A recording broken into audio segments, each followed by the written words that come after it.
A very good evening, a very good morning, a very good afternoon, wherever you are listening in from. Thanks very much for being part of another episode of the Mental Health Radio. My name is Adrian Kakinda. I'm a counseling psychologist and your host of this amazing Mental Health Radio, where we come and we have some uncomfortable yet very crucial conversations around the world of mental health and our troubles.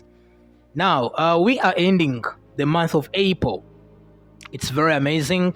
I will try to congratulate you all for those who are really ending the month of April, regardless of what's happening in your dear lives, regardless of what's going on.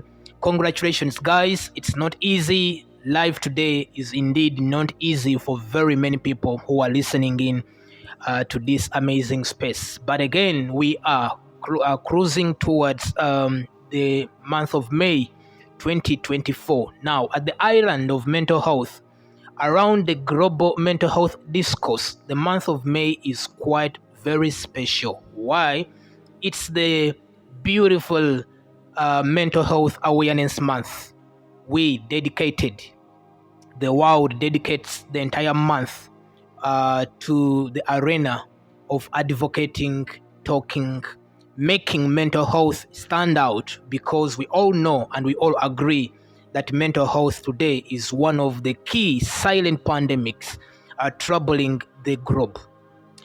Global threats to mental health, a major structural stressors, we all know that, with the potential to slow worldwide progress towards improved well-being. People are suffering from very many things. We have various enablers of mental health problems today.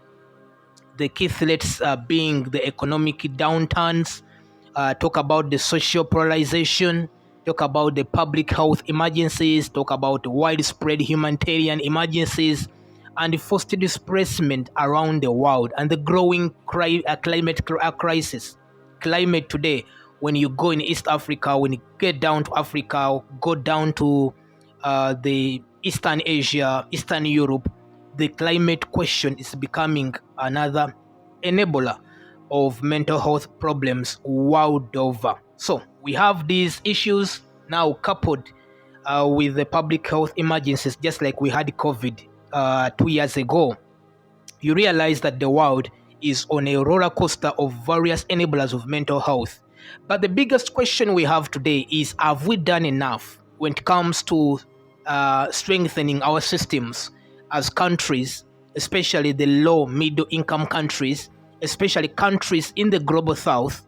Have we done enough when it comes to research, when it comes to mental health service delivery, when it comes to training and educating our populations to understand the nitty-gritties surrounding mental health? We still have a big gap. That's why we come every day at the Mental Health Radio to use our voices, to use our knowledge we've garnered over the years to talk to you people, thinking that the words we are going to share with you, or we usually share with you, can help save lives when it comes to mental health. Today, by the time I'm talking right now, over 970 million people globally are having mental health problems or disorders. 1 in 4 people are battling a mental health disorder. You count 4 people around you, 1, 2, 3, 4, 1 out of the 4 you've counted, they are having mental health problems. Now, some mental health problems don't reach the threshold of mental health disorders to what we call the diagnosable threshold.